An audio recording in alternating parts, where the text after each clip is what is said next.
Queria que você abrisse a tua Bíblia comigo, no segundo livro dos Reis, capítulo 19, segundo livro dos Reis, capítulo 19, vamos ler os versículos 14 até o 19. Para ganharmos tempo, vou iniciar aqui a leitura, que diz assim: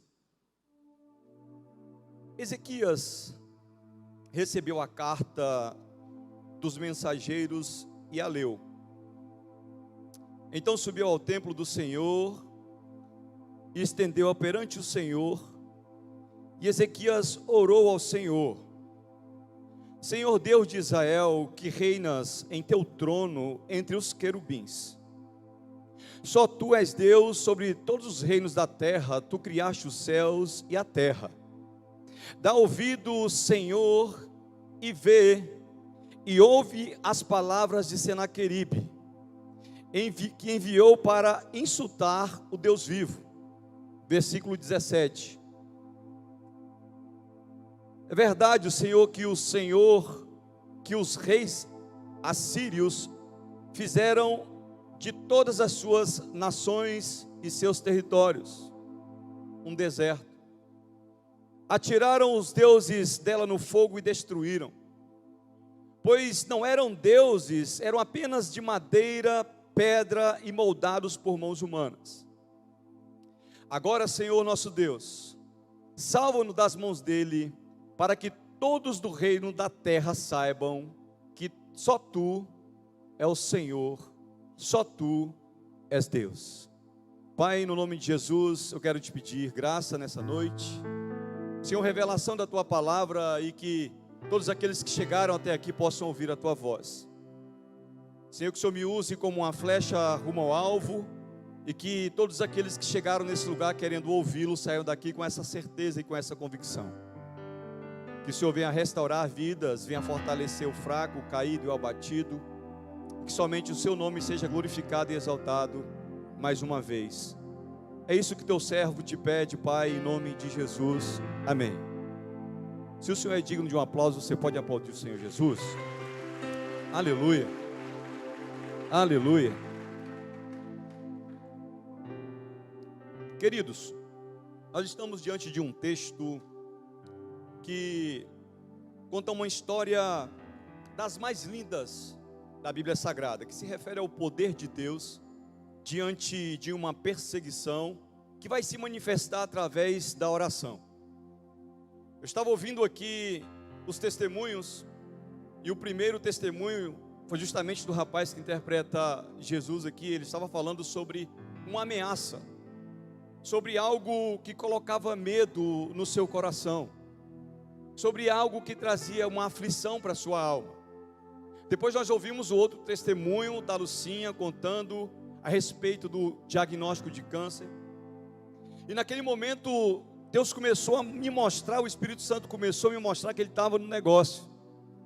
Porque todas as vezes que Deus vai falar aos corações, ele traz uma confirmação através do que pode acontecer no ambiente. Todas as vezes que Deus vai fazer alguma coisa, ele traz confirmação através do que pode acontecer em um ambiente. Então, eu comecei a perceber que Deus estava no negócio. Quando eles começaram a contar o testemunho, eu comecei a lembrar dessa palavra que Deus tinha ministrado no meu coração. Esse rei é o rei Ezequias, um dos melhores reis que Israel já possuiu. Ele começou a reinar aos 25 anos, reinou 29 e morreu com 54.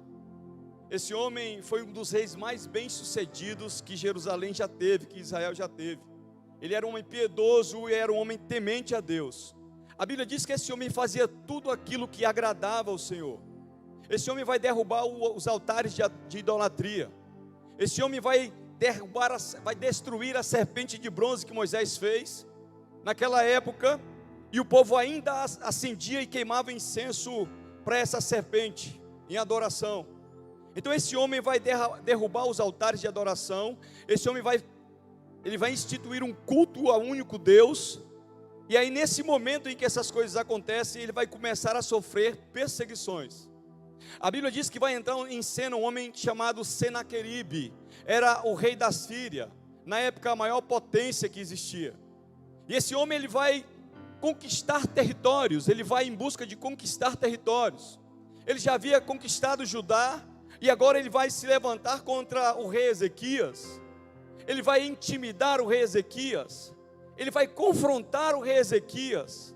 Essa guerra não era apenas uma guerra territorial, essa guerra era uma guerra espiritual, porque Ezequias tinha ido contra outros deuses, os deuses pagãos.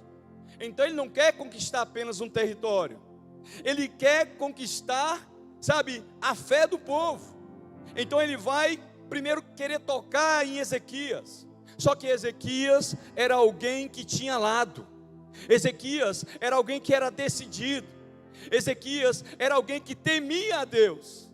E a Bíblia diz que nem antes dele, nem depois dele, teve um rei que confiasse tanto em Deus quanto Ezequias.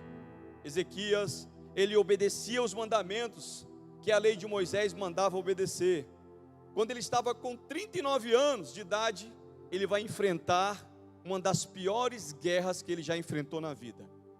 A Bíblia diz que Ezequias não vai se submeter a essa ameaça do rei Senaqueribe. E a Bíblia diz que ele vai se rebelar contra o rei Senaqueribe. Queridos, quando ele se rebela contra o rei Senaqueribe, quando ele se posiciona contra aquilo que o rei havia pedido, ele vai sofrer uma grande ameaça. Se você for ler o texto, primeiro livro dos reis, segundo livro dos reis, capítulo 18, você vai perceber que ele era um homem que confiava muito em Deus, que ele era um homem que sabe, que era fiel a Deus, e que era um homem que guardava os mandamentos, mas que isso também não impediu ele de ser cercado, isso não impediu ele de ser afrontado, isso não impediu ele de ser perseguido, isso não impediu ele de ser, sabe, ser oprimido pelo inimigo. Aí a Bíblia diz que esse homem, esse rei Senaqueribe, vai se apresentar com um ato ameaçador, vai escrever cartas, vai mandar para Ezequias, dizendo que nem o Deus de Ezequias poderia livrar ele das suas mãos. Para acabar de completar, ele vai querer colocar o povo de Ezequias contra ele, dizendo: por que vocês acreditam nessa conversa de Ezequias? Vocês acham que Ezequias é capaz de salvar vocês das minhas mãos? Vocês acham que o Deus de vocês é capaz de salvar e de livrar vocês das minhas mãos? Ele começa a expor uma situação onde aquele povo começava a temer diante daquela ameaça. Eu não sei se aqui nessa noite talvez eu esteja pregando para algumas pessoas que entraram o ano de 2023 debaixo de uma ameaça. Eu não sei se eu prego para algumas pessoas que estão aqui nesse lugar, estão sofrendo com medo de alguma ameaça. Eu não sei se essa ameaça é no teu trabalho, eu não sei se essa ameaça é no teu casamento, eu não sei se essa ameaça é na tua empresa, mas eu sei de uma coisa: o Deus que livrou Ezequias de Senaqueribe está aqui nessa noite e vai livrar você desse inimigo que tem se levantado contra a sua vida. Eu profetizo essa palavra em nome de Jesus. Ezequias, ele vai receber aquela carta, e a Bíblia diz que a primeira coisa que ele faz é entrar no templo. Ele pega a carta, abre, se curva, a Bíblia diz que ele se veste de pano de saco, e vai se humilhar como alguém que estava de luto diante do Senhor.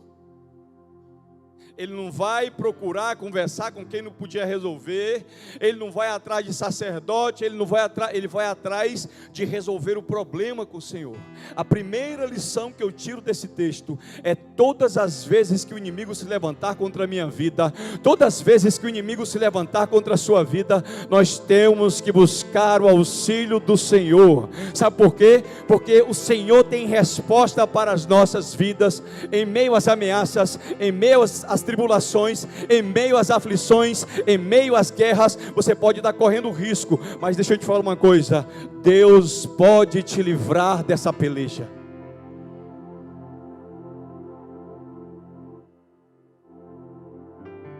E a Bíblia diz que Ezequias leva o seu problema para o Senhor. Observe que Ezequias era um homem de oração. Era um homem que respeitava as leis de Deus, era um homem que era um adorador, era um homem que tinha um testemunho diante do seu povo, mas o que Senaqueribe queria fazer com ele é que ele desse um mau testemunho, que ele mudasse de lado, que ele revelasse, sabe, uma personalidade que não era dele. Infelizmente tem algumas pessoas que quando são ameaçadas, a primeira coisa que elas fazem é abandonar a fé que elas professam. Deu problema no casamento, não vem para o passo de fé, vai para o bar. As coisas estão dando errado, a primeira coisa que faz é voltar para o mundo. Tem gente que diz assim: nossa, quando eu não era crente, quando eu não ia para a igreja, meu Deus, acontecia tanta coisa ruim comigo, e eu passava que era uma beleza, mas agora que eu estou indo para a igreja, aumentou a tribulação. Meu irmão, que é isso, pelo amor de Deus? Talvez, isso pode ter até acontecido com você. Quando eu não tinha entendimento do que Deus tinha para fazer na minha vida, eu fiz isso várias vezes.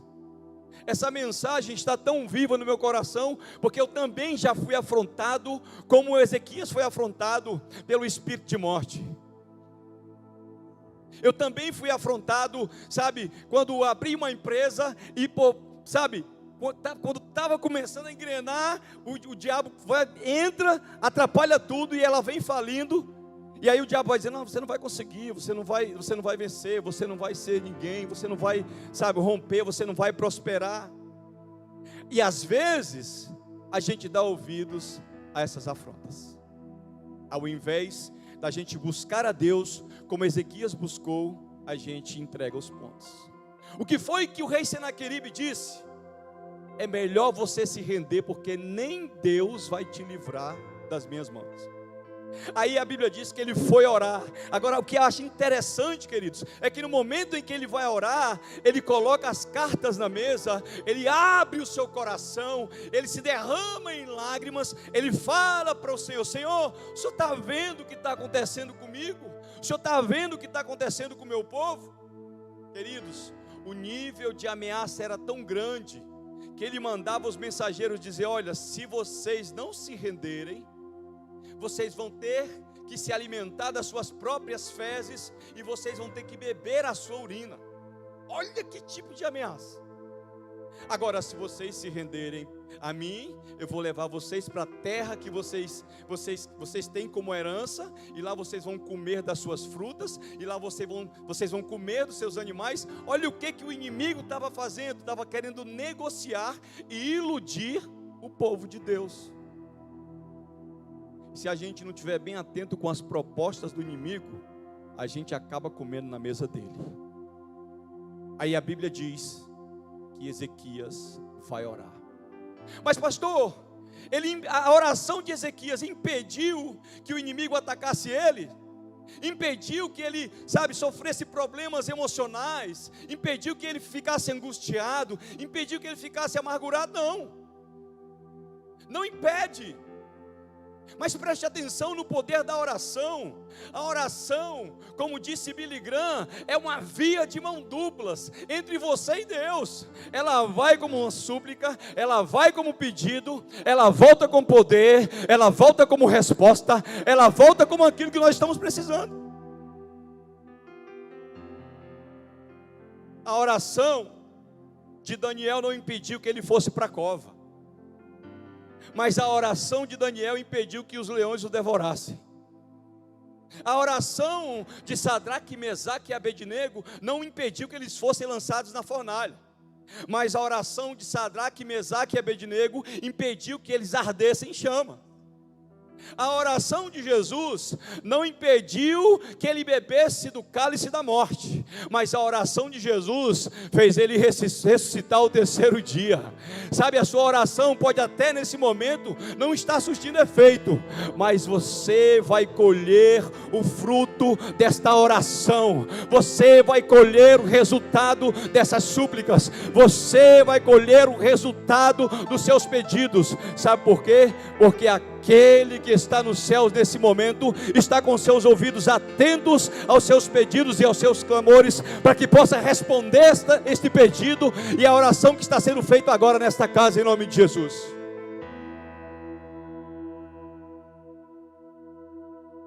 Aí a Bíblia diz que Ezequias vai levar a sua causa diante do Senhor, vai apresentar a sua causa diante do Senhor, sabe, e o Senhor vai impedir que Senaqueribe mate ele.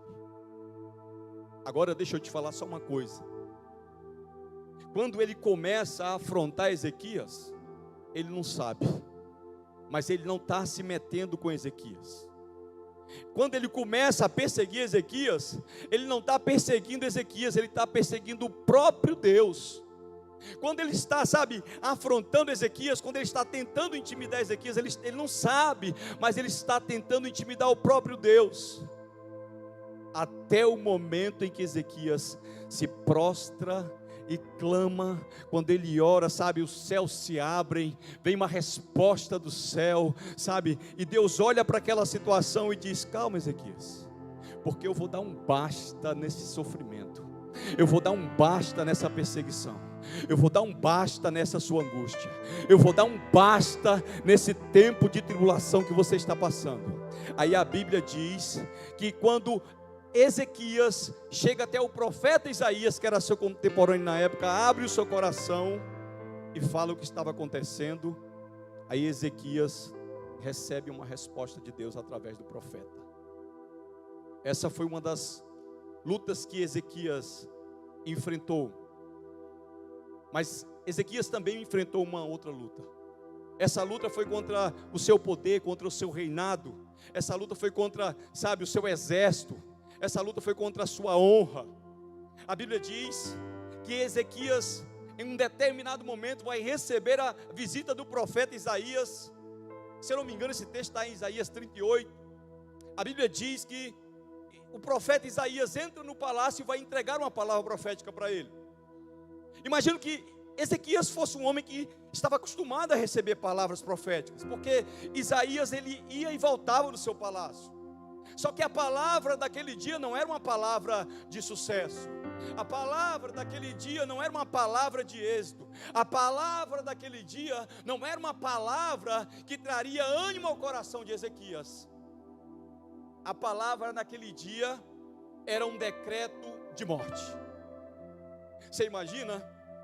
Você imagina, é muito bom, né? Eu estou pregando aqui, eu sou profeta. Paulo, levanta a tua mão, porque esse ano tu vai sair do 1 milhão e vai para os 5 milhões. Ah, Pedro, levanta a tua mão, Pedro, porque as tuas empresas, teu negócio, teu sonho vão todos se realizar agora em 2023. Tati, se levanta, porque aquilo que tu mais sonhava, o Senhor vai te conceder agora no ano de 2023. Já pensou? Agora tu já pensou se eu chegasse aqui e dissesse: Pedro, arruma a tua casa, homem. Faz um concerto com Deus, arruma a tua casa, porque hoje, esse ano ainda tu vai morrer. Calma, é só uma suposição. Paulo, ainda, olha, ele disse assim para Isaías: arruma a tua casa, porque você vai morrer. Você vai morrer, você não vai viver. Aí a Bíblia diz que Ezequias, que era um homem de oração, que era um homem quebrantado, que era um homem de fé, a Bíblia diz que não deu nem tempo do profeta sair. A Bíblia diz que ele vai para a parede, e ora, ele vai para a parede e suplica, ele vai para a parede e brada, ele entra em juízo com Deus e fala: Senhor, por toda a minha vida te servi, andei em fidelidade contigo, Senhor, não deixa eu morrer. A Bíblia diz que não dá tempo do profeta sair do palácio. Volta, Deus manda ele voltar. E diz, Isaías diz para Ezequias que ele não vai morrer. Deixa eu te falar uma coisa, eu tenho uma palavra de Deus para quem tem fé para receber. Tem alguém que tem fé para receber a palavra? Levanta a mão. Sabe de uma coisa? Talvez tenha acontecido algumas coisas na sua vida que fizesse você pensar que você iria falir. Talvez aconteceu alguma coisa na tua vida fazendo que você pensasse que você fosse morrer. Mas deixa eu te falar uma coisa: nesse ano de 2023 ainda vai acontecer muita coisa boa na sua vida. Ainda nesse ano de 2023 Deus vai realizar coisas grandes e nobres na sua vida. Você não vai morrer enquanto as promessas do Senhor não se cumprirem na tua vida, em nome de Jesus. Não vai. Você não vai morrer. Você não vai morrer. Duas grandes lutas que ele enfrenta na sua vida. Problemas insolúveis. Se não for Deus, não é mais ninguém. Como o Billy Graham disse, se é uma via de mão duplas, queridos, nós nunca devemos deixar de orar por aquilo que nós acreditamos que Deus pode fazer. Duvidar daquilo que nós falamos, que nós cremos, isso é uma afronta contra o caráter do nosso Deus. Isso é uma afronta contra o caráter do nosso Pai. Talvez o inimigo tenha lançado algumas ameaças na sua vida, dizendo para você: não adianta fazer mais passo de fé por esse casamento, não adianta fazer mais passo de fé por essa empresa, não adianta mais fazer passo de fé por esse ministério, não adianta fazer mais passo de fé, sabe, pela sua saúde, você vai morrer. Se o inimigo plantar essa semente de incredulidade na sua alma, infelizmente, é assim que vai ser. Provérbios 23:7, a Bíblia diz: porque assim como imagina na sua alma, ele é. Você é aquilo que você pensa que você é. Você não é aquilo que o diabo disse que você é. Você é aquilo que a palavra de Deus diz ao seu respeito. A Bíblia diz que Ezequias vai para dentro daquele templo, ora, busca a Deus, coloca as suas causas diante de Deus, derrama a sua alma diante de Deus, derrama as suas lágrimas diante do Senhor. Aí a Bíblia diz que ele vai e disse: Senhor, olha, esse exército é poderoso, esse rei, ele é acostumado a pegar os deuses de madeira e quebrá-los e queimá-los, mas preste atenção, ele está indo contra um Deus que é verdadeiro e que não mente. Ele está indo contra um Deus que nunca perdeu uma batalha. Ele está indo contra um Deus agora que, quando se levanta com o sopro das suas narinas, abre o mar vermelho e o seu povo passa a pé seco.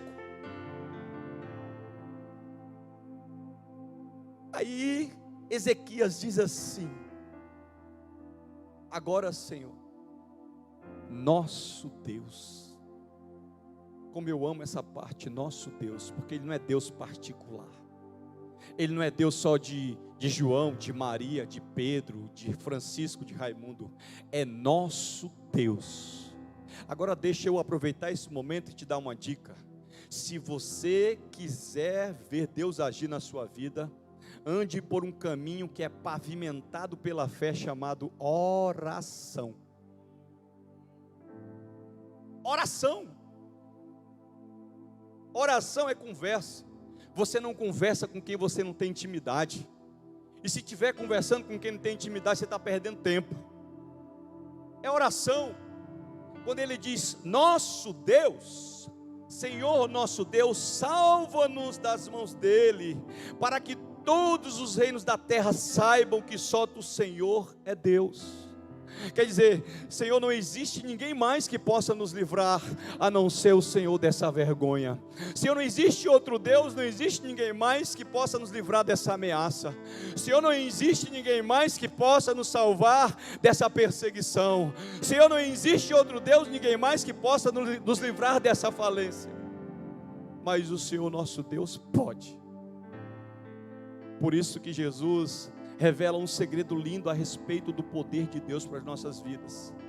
Jesus disse: olha, quando você entrar no teu quarto para orar, fecha a porta, porque o teu negócio é com Ele, porque é dele que vem as tuas respostas, porque é dele que vem a tua restauração.